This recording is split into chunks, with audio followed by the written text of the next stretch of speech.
Good evening, YouTube, and welcome back to another episode here at WILDMAN Lifts. I'm your host, WILDMAN.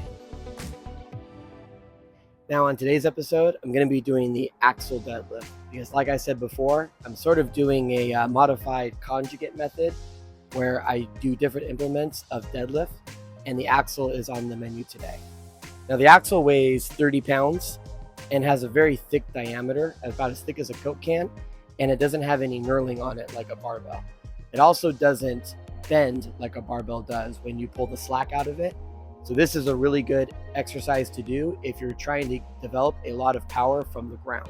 So I'm going to be doing this today, and I'm also going to be doing some explosive Highlander throws and some jump ropes in between. And while I'm doing this in giant set, I'm going to be explaining the importance of keeping a balance in your workout to make sure that nothing is pulling on either side that would make you uneven, and the importance of doing explosive work. And the sun is going down right now, so we're definitely going to be going into darkness as this video progresses. So let's get to it. Now, when it comes to working out, I hear a lot of people complain that something hurts. Typically it's in their shoulders, other times it's in their knee, and other times it's in their lower back. Now, the reason why you're getting aches and pains when you're working out is not because you're working out something too much necessarily. It's usually because there is an imbalance in the training program that you're doing. For example, a lot of people, especially males, love to focus on the bench press. In America, bench press is considered the king to determine how strong you are. You'll always hear the phrase, "How much you bench, bro?"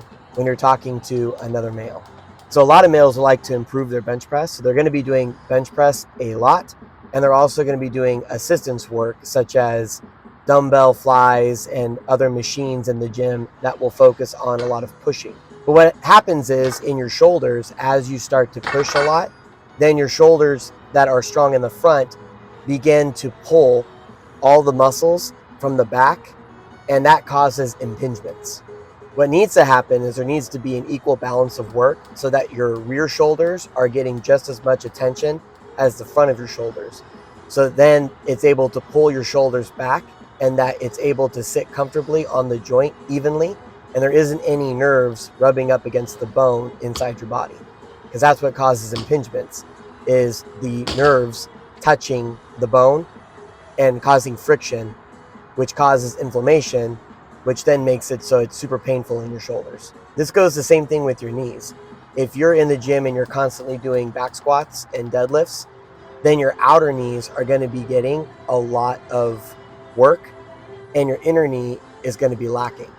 And so you got to make sure that you're focusing on both sides, because your kneecap is designed to sit equally so that it doesn't shift one way or another, because that causes a lot of knee pain and that causes a lot of problems and exposes tendons that could rupture later. So it's important when you're in the gym to make sure that you're keeping everything even. If you're not keeping everything even, then you're gonna get injuries and you're gonna get little nicks and pains that are gonna keep you out of the gym and doing what you love to do. When it comes to lower back pain, a lot of the time it's because their abdominals are not getting enough work.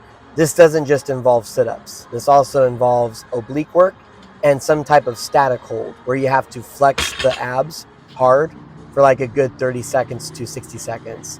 So like planks or carrying something for distance will allow that to stimulate.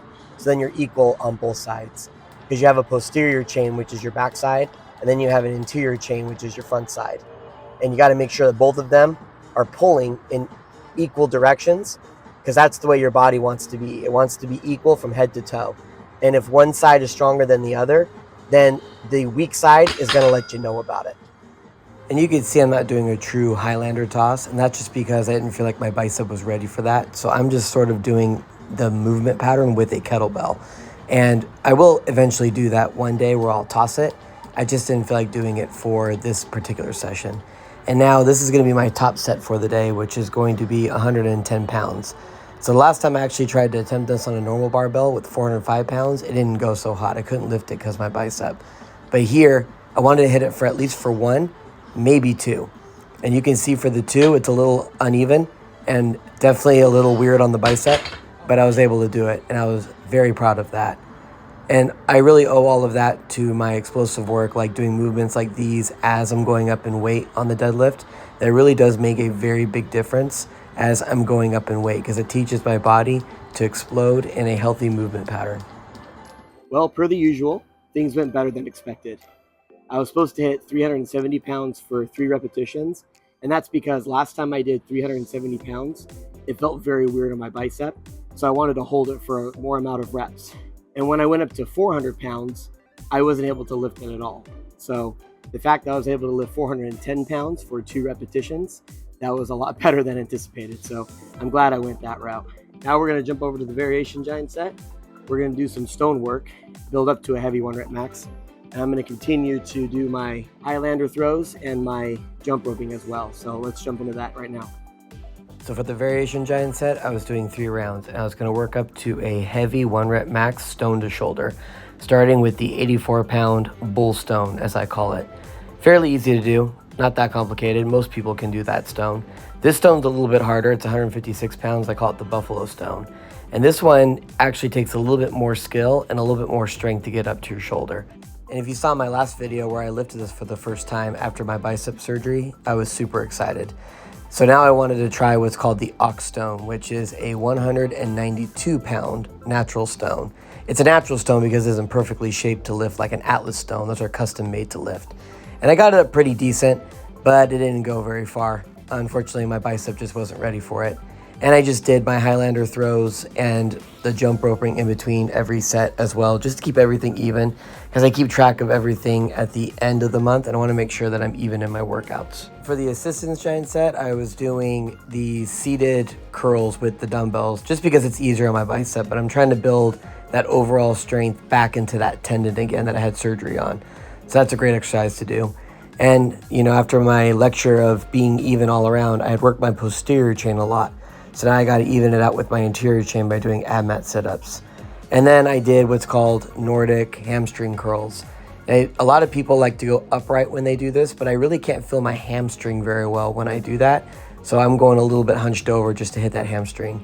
For the accessory giant set, I was doing something I learned in physical therapy, which you turn the hammer, or an axe in this case, like this, and you get that internal rotation, which isolates that bicep very good to build it.